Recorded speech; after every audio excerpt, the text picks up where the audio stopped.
Hello and welcome to the Financial Wellness Hour. I am your host, Hirsch Sermon, and I'm thrilled to have you here today with me on WGSN-DB Going Solo Network. This show is for those that are wanting to learn more about creating financial wellness, and we will be taking different life cycles and exploring them financially and emotionally, because personal finances, believe it or not, are usually more about the emotions associated with your finances. Our goal is to look at how to prepare for these life cycles and how to thrive on the other side. Although we might have a theme for each show, I can assure you we will speak about strategies and thoughts that are applicable to many different situations you might be facing. And although we might have a general discussion, we would love to hear from you to make it more personal and relevant. Call in, or you can reach me through my website, lifecycle.financial. That's lifecycle.financial. Going solo means different things to different people. It can be a divorce, death of a loved one, perpetual bachelorhood, and I'm sure a myriad of other ways that you can look at it as well. And we do plan on covering all of this, just not on today's show. So please do continue to listen to our future shows as we cover these topics. And please do share your thoughts on future topics as to what you would like to learn more about. Today, we're going to focus mainly on insurance needs.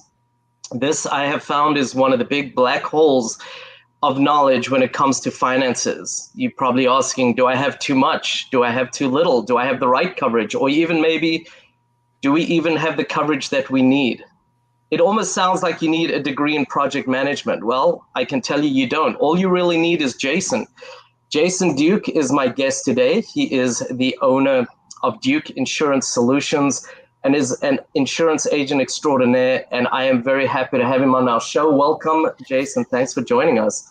Thank you for having me. It's an honor to be on the show, and it was very exciting when you asked me to be a part of the show. So glad to be here. Well, I can tell you, I was excited, and for everybody, I can tell you, Jason and I have worked together. He has not only taken care of clients for me, but also taken care of my needs as well. So I have a lot of confidence in him. So I'm just going to jump right in, Jason. We've got a lot of things. I know you could cover significantly more than we're probably going to cover today.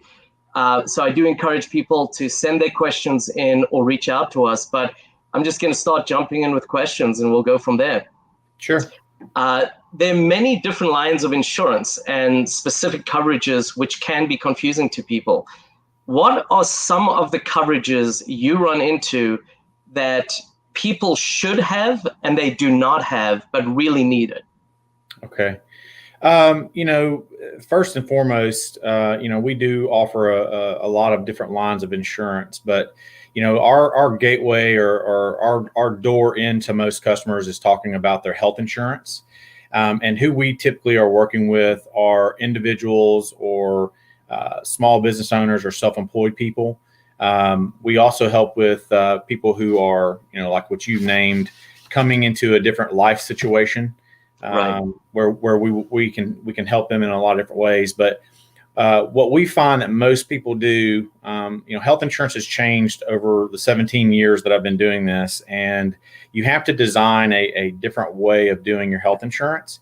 And so what I find that most people don't have is they try to make the health insurance affordable.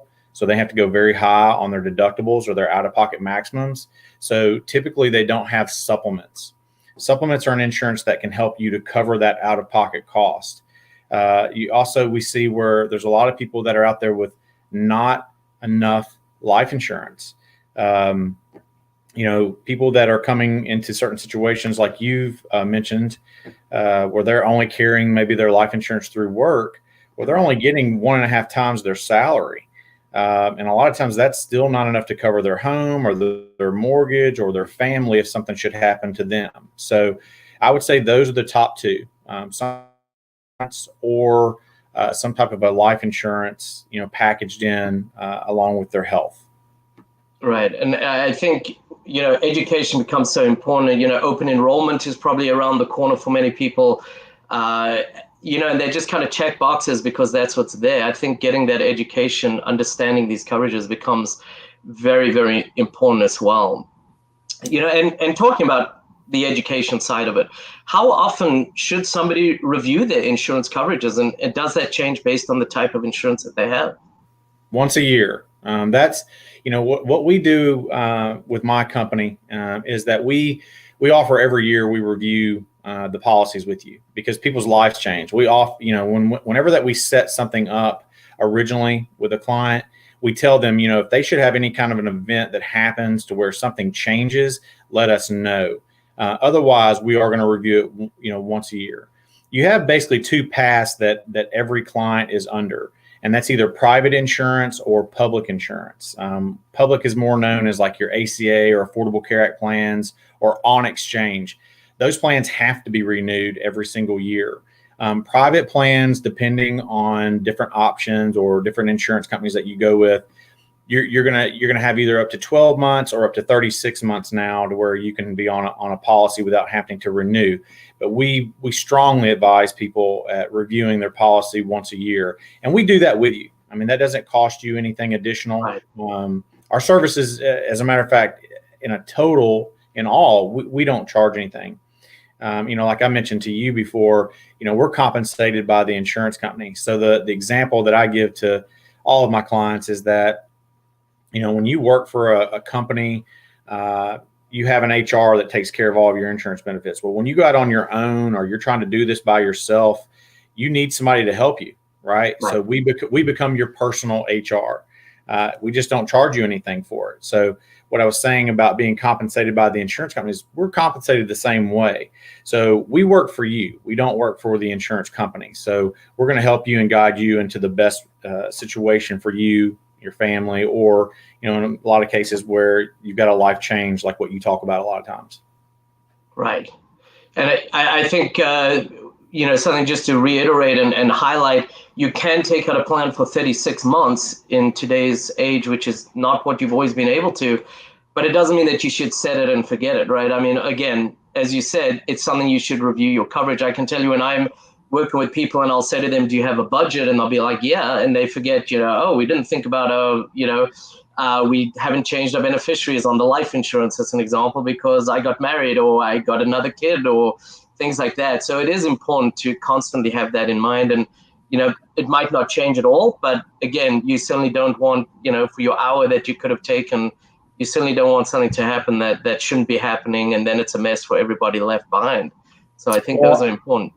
We have, and as my business has grown, it has become more and more, but I am at least talking to every client that I have once per year, or they're getting a call from my office manager, who is also a licensed insurance broker as well. So I made her to do that. But yes, once a year is a good timeline, unless something happens in your life where your situation changes. Yeah. It's good advice. I like that. So when somebody, as an example, we're talking about life changes. If somebody goes through a divorce, clearly that's a stressful time in their life. So not only are they dealing with the stress and uncertainty of the divorce, they also have the stress sometimes of figuring out appropriate coverage. Do you have any advice for somebody going through divorce, or it could be any life cycle really that they're going through, that you might be able to help them with?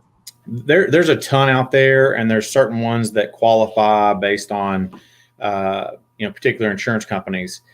And that can be divorce, death of a spouse, like you mentioned before, somebody getting married, having a child, even now with the situation with COVID, loss of job or change in income is actually a reason for people to make those changes to their insurance. What we do, as far as someone is going through a divorce, that can sometimes be very tricky. But I have had clients that have actually called me. It's a funny story. That's actually how I met my office manager. She was going through a divorce and called me trying to find out about buying insurance on her own for the first time. Her husband, who had carried the insurance through the employer for many, many years. So I just walked her through what her options are. That's a service that we offer as well. But just tried to set her up with what was affordable, first off, since she was going to be out on her own. But secondly, to make sure that she was covered. It was a situation where the husband did keep the kids covered, so she was only having to cover for herself. But she wanted as good of insurance as what she had with her husband. They had very good insurance through his employer. So we were able to do that. But that's how it kind of came along. When I educated her and taught her about how it essentially works, that's what got her interest in actually where she came to work for me. But Right. There's been many situations that I've had where clients are, going through a divorce, and I've ended up getting on the phone with, attorneys from both sides because, in divorces, it can get very touchy, and, not one person not needing to be able to talk to the other, but there's information that you need. So we've definitely stepped in and been able to help people in that situation too, where we can kind of be a mediator between the attorneys to find out information to try to figure out what's going to be the best situation at that time.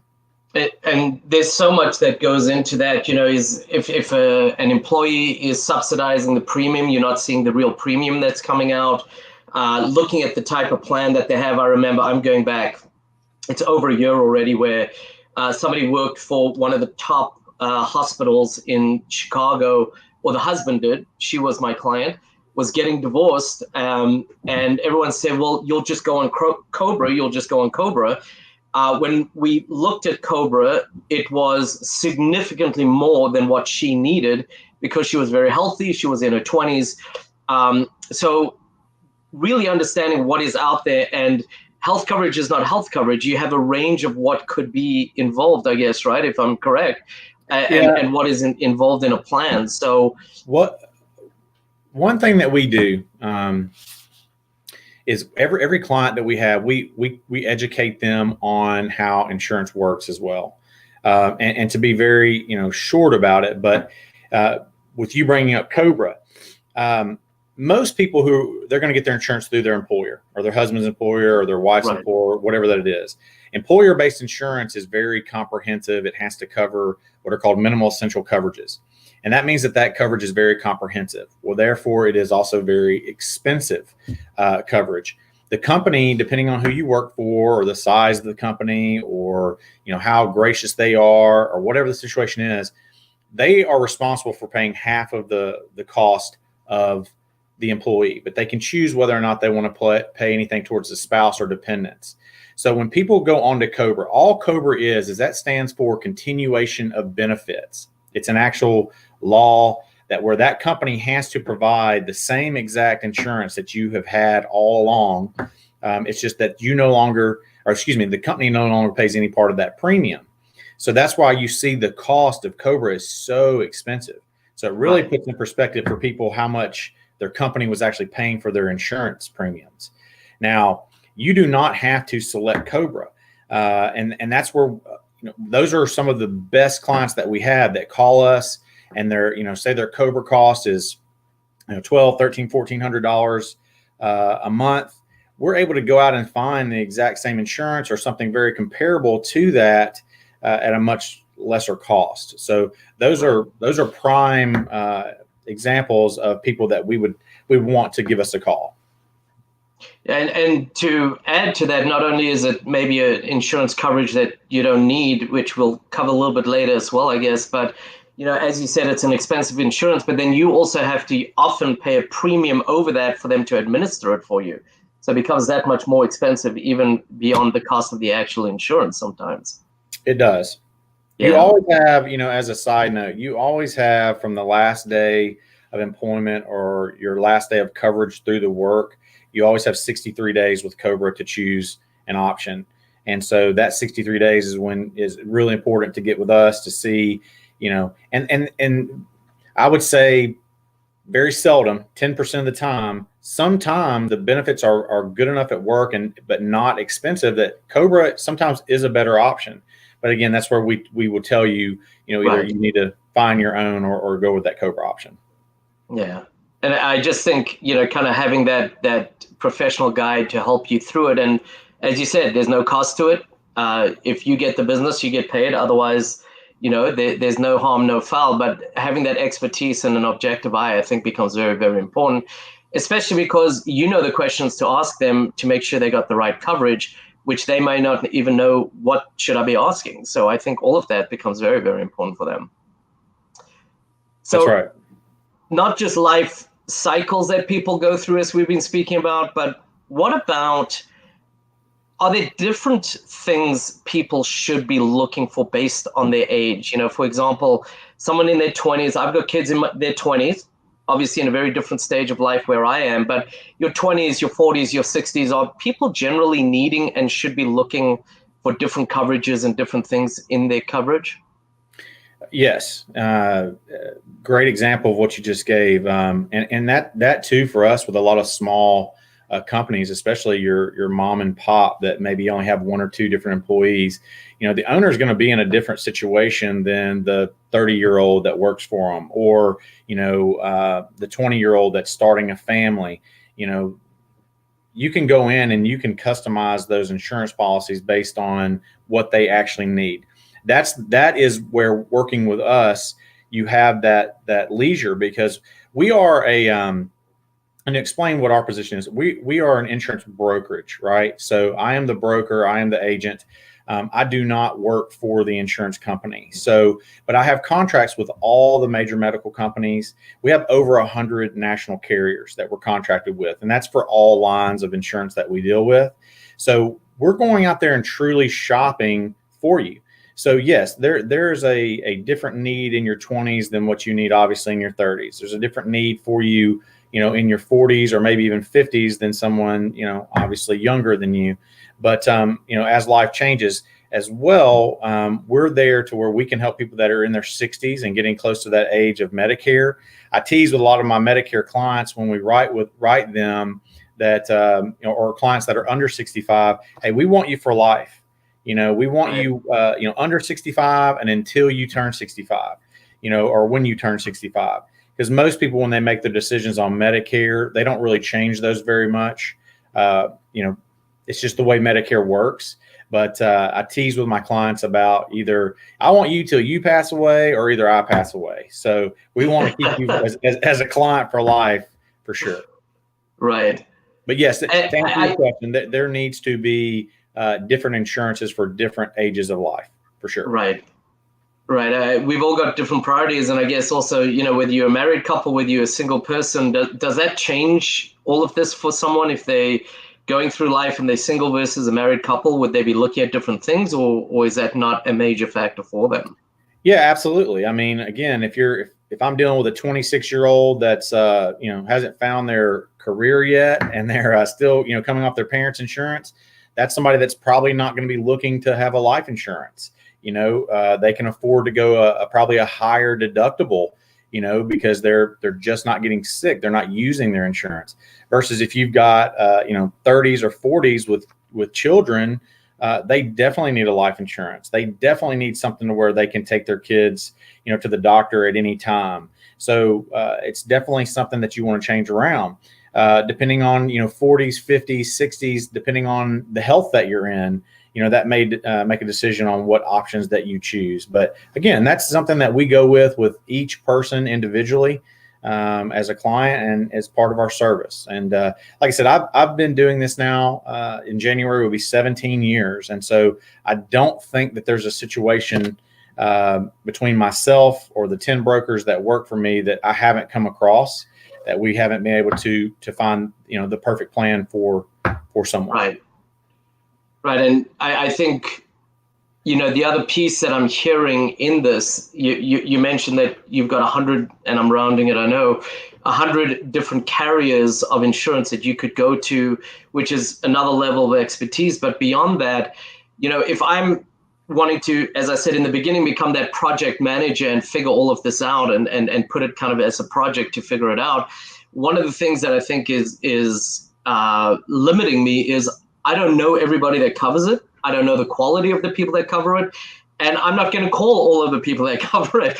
And I think that's another advantage that someone like yourself brings to the table when it comes to, when you speak to somebody, you've got that expertise. These are their needs, whether it's certain prescriptions that they're on, whether it's certain doctors that they need, which carriers to go, who covers that better than other people. I think that's another level that when they speak to someone like yourself, that they're getting, that they are not getting by trying to randomly pick up the phones and old school, the yellow pages, as they used to call it, now it would be Google, and trying to find it on their own. So I think that's another valuable service that you bring. That is actually probably one of the biggest mistakes that we see that people do is when they're trying to go out and find insurance on their own. A lot of people are independent and want to do it on their own. And they also think that we charge it costs something for us to help them. But if you put your information out online, or you try to Google or search anything dealing with health insurance, unfortunately, there are insurance companies out there that aren't major medical, and there are companies that are out there that sell what are called scheduled benefits or limited liability, or you have what are called share plans. There's a lot of different coverages out there.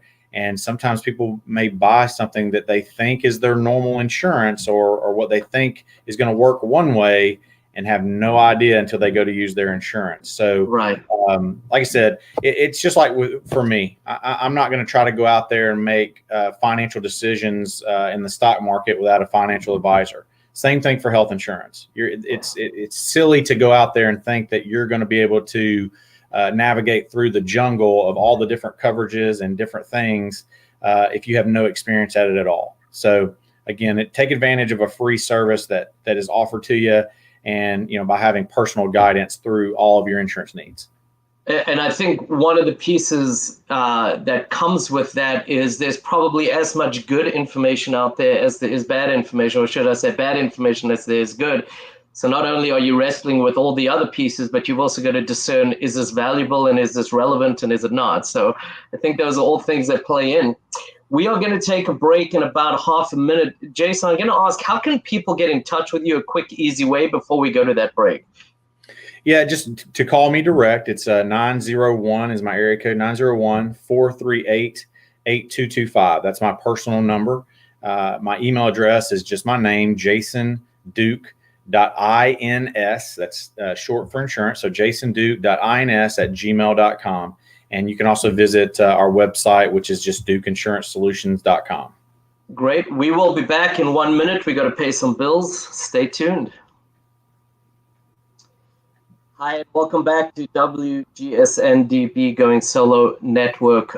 Today, my guest is Jason Duke, my agent actually for insurance, but has his own whole brokerage, Duke Insurance Solutions.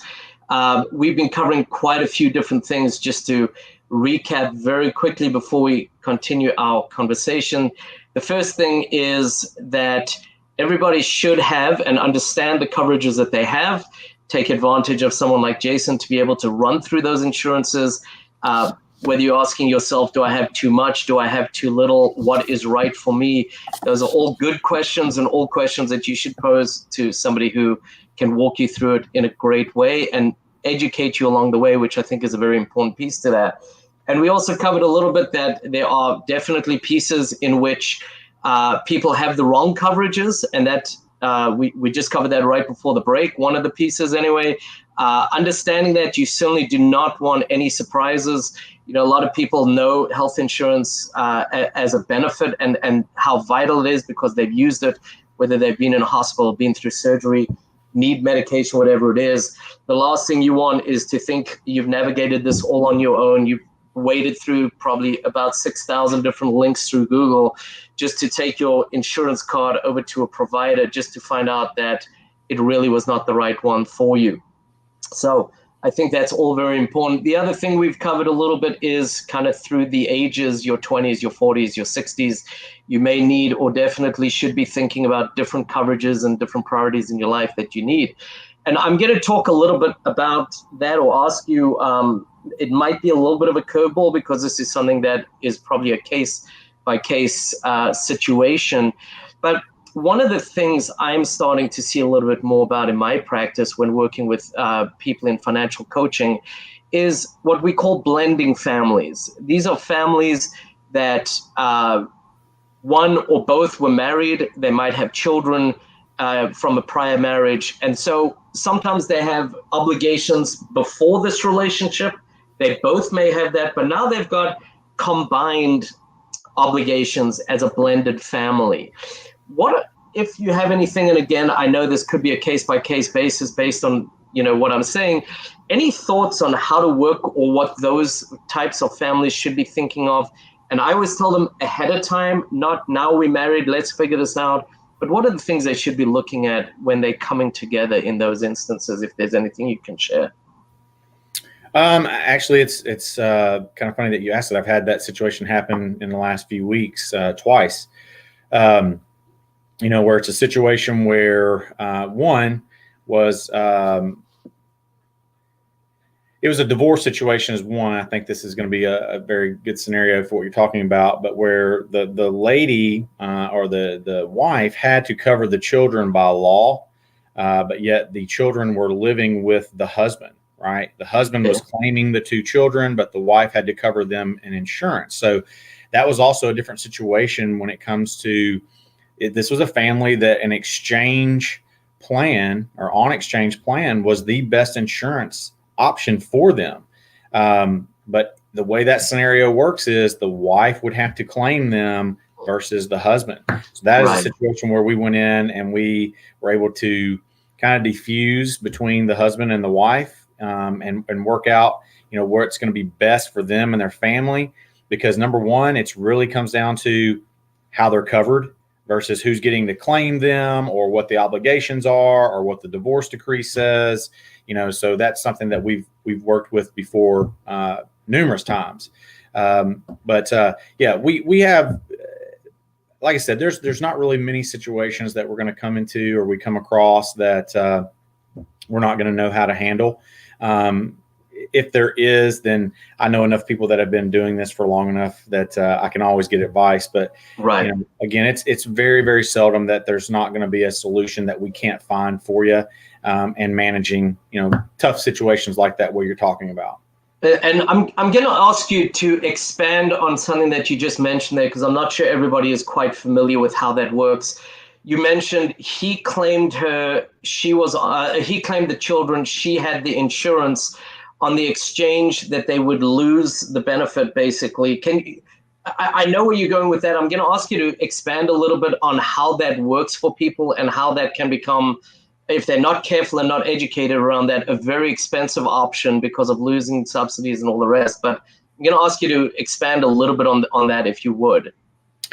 It was a situation, well, the wife qualified to get tax subsidies, but she can only get those tax subsidies if she's claiming the children.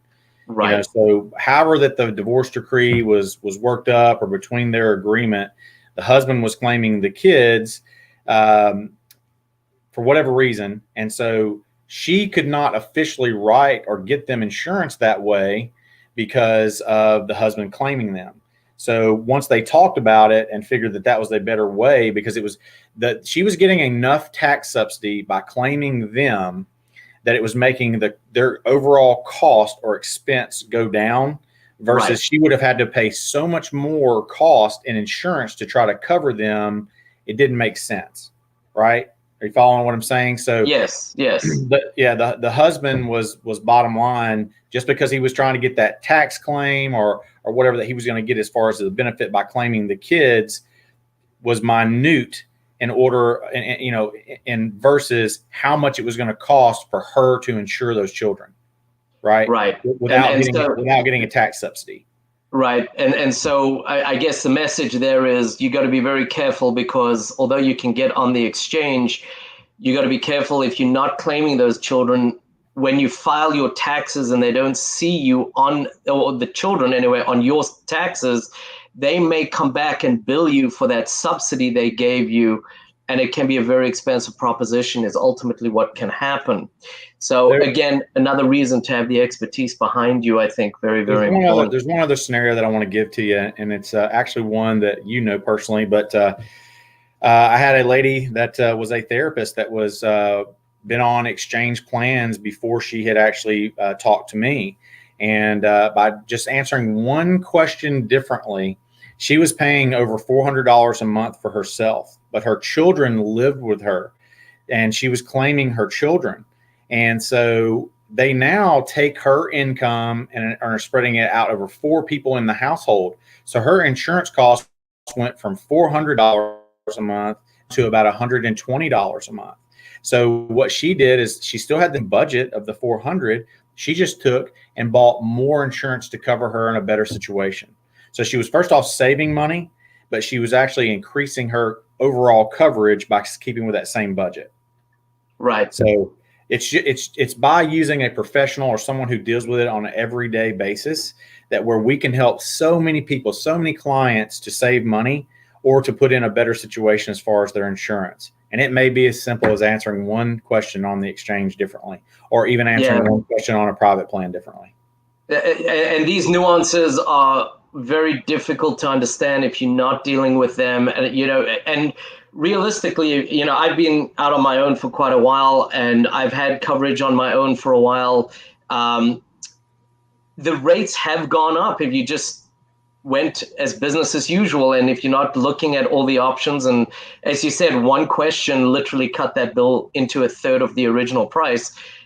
Those are huge pieces, for people, especially in today's world of, we know there's a global pandemic going on. I'm going to quickly ask you, has that changed with the way how you work with people? And, I think sometimes people are like, I'll wait till this is over, but I don't think you really have to. So talk a little bit, if you would, how you working with people when it comes to COVID, because for you, I think for the most part, it's really business as usual, just in a slightly different way.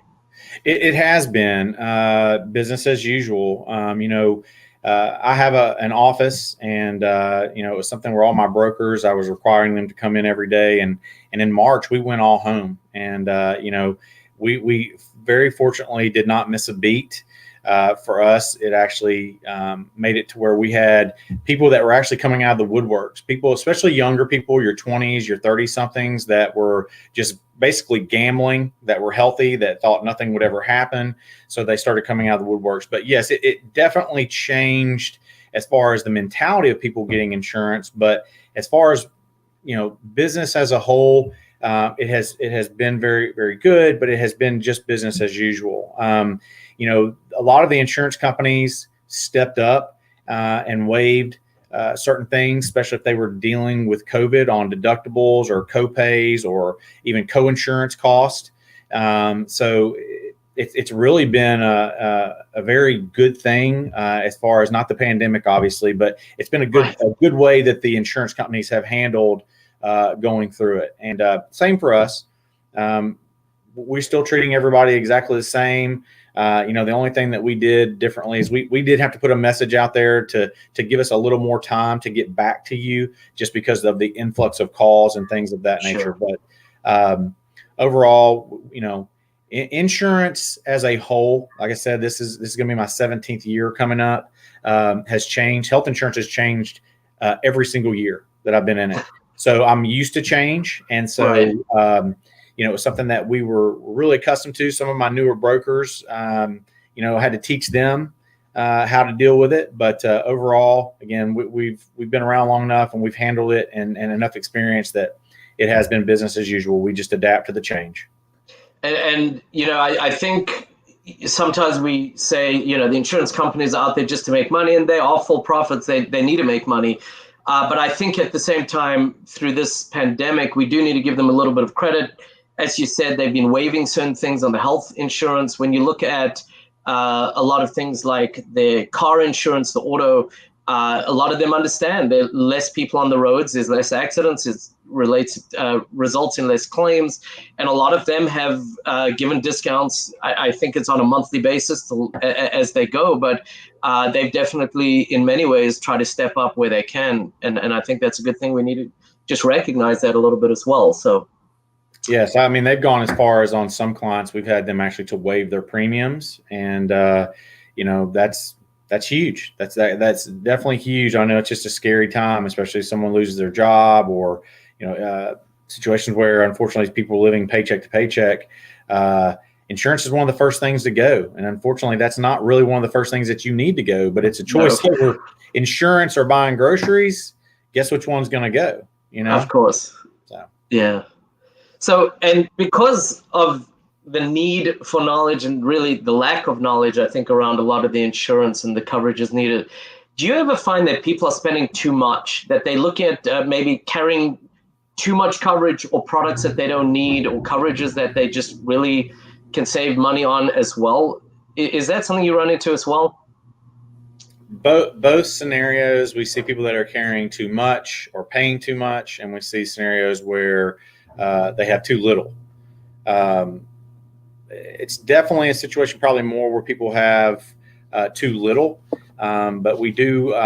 That's why it's good to review every year, Right. because as life changes now, again, some people that are used to an employer-based insurance, you're not going to find that type of insurance in most scenarios outside of that. So you have to have a different mindset when you go out and buy insurance on your own. If you've been used to employer insurance for years and years and years. And that's something that we work through with people to educate them on how it may work differently or be designed differently, but we're there to help you customize it to fit you to where you're not going to have any holes in coverage.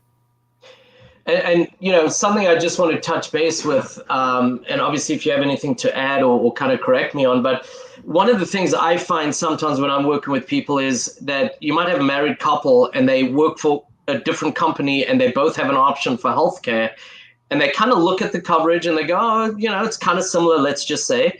But then they go straight to the bottom line saying, well, if we insure the family under company A, it's this much and it's this much less if it's company B, let's go with company B. But that is not the only analysis that they might need to think about, because if you go single parent with the kids and the other parent stays with their company as single, your coverage can be still equal, but your pricing can significantly change based on what their subsidies are. And I hope I've explained that well, because it's not the easiest thing, but there really are multiple ways to look at it, whether it's the family as a whole that gets coverage, or if you kind of break up the family a little bit to each company, you can sometimes save a lot of money as well. Does that make sense? And anything to add to that? Or? Yeah, I understand it perfectly. The situation that we run into is a lot of times, I explain this to people too. Companies are just like individuals. Whatever a company produces or sells or manufactures, a lot of time their second largest cost that they're spending per year is what they pay in health insurance, right? So they're constantly changing the benefits. And unfortunately, a lot of times those benefits are getting worse.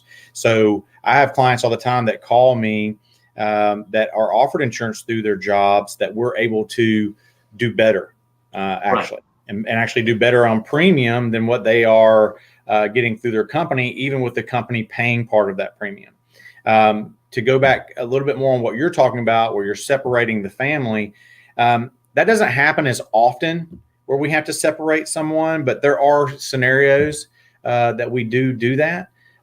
When you're looking at a whole, I'm not advising this scenario like what you're talking about, as far as I'm not dealing with two people that have options at this company or this company that they work for. We're going to be dealing with someone that's coming outside of that. But, if it's giving them advice on having insurance through work, they just have to sit down and look at what their cost is, kind of the scenario that you gave. What's what people don't look at a lot of times is they look at the cost of the insurance as far as what it costs them in monthly premium, but they don't look at what their max out of pocket could be, right? If the major scenario happened, the heart attack, the stroke, cancer, car accident, whatever that it is, they just are looking at what their premium dollars are per month. They really need to be looking at that max out of pocket. How much can you withstand before you need the insurance company to pick up 100%, right?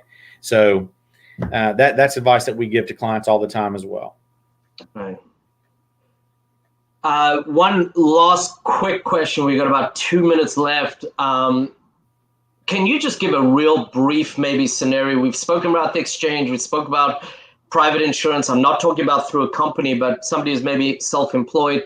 Can you give real quick just a little bit of the differences that you might need to think about, whether you want to go on the exchange versus getting a private insurance? Yeah, we insure about 65 companies total with their small group employer insurance. We've got a few large employers that we do, and then we also our book of business is quite large now after all the years. But everybody is in a different situation. It's different than like I try to explain this. Somebody will call me or they'll send me something and say, "Hey, I'm 34 years old. I need a quote." It doesn't quite work like that anymore. Most people that are going to go on private plans are typically your healthier. Private insurance companies still fully underwrite the insurance. They can tell you whether or not they're going to take you. They can tell you what coverages that they're going to give you. On exchange plans are more like your employer-based plans. They have to cover everything. That's why they're a public plan. They don't have pre-existing clauses. But if you're not getting some type of a tax break or tax subsidy, those plans can be very costly. So again, we are going to look at everyone's situation on a personal level, individual level, to see what best fits them. But the exchange helps a lot of people, but a lot of people, it's not the right option. Private plans help a lot of people, but again, sometimes that's not the better scenario or option for you. So we will weigh both of those out for you. And that was the exact scenario with my daughter, my oldest daughter, when we spoke and you looked at the two options. You said, she's got her first job. She's not earning a huge amount of money. She can get a better coverage through the exchange. Don't go private. So absolutely, that analysis can be save a lot of money, but obviously the education behind it is part of the importance. Jason, we're going to wrap up. I so appreciate you being here. I'd love for you just one more time, share your contact information if you would, and we'll wrap up after that. Sure. My name is Jason Duke, and my company is Duke Insurance Solutions. We are the #1 resource for health insurance here in the Mid-South, but we are licensed in 13 states and Northeast all the way to the Southeast, Southern region, and Mid-South. But my number direct is 901-438-8225, and my email address is jasonduke.ins@gmail.com, or you can also look at our information or look us up online at dukeinsuranceSolutions.com. Thank you, Jason. I can tell you on the financial side, you look at things, it's easy to complicate the situation, but even worse, it's easy to jeopardize your financial wellness long-term, and health insurance, if you don't have it right, can be incredibly expensive and really do that. So Jason, thank you for sharing your experiences, your insights on insurance, the importance of having the right coverage. We covered a lot of things, and I think not an easy task to simplify it the way you have under any circumstances. So thank you. Yes, and sir. I am Hirsch Sermon, your host for the Financial Wellness Hour. You can reach me through my website at lifecycle.financial. That's lifecycle.financial. Please reach out for me, or questions for me, should I say, or for Jason, either way, our guest today. And I look forward to you tuning in to my next show. Thank you so much for joining us. Thank you for having me.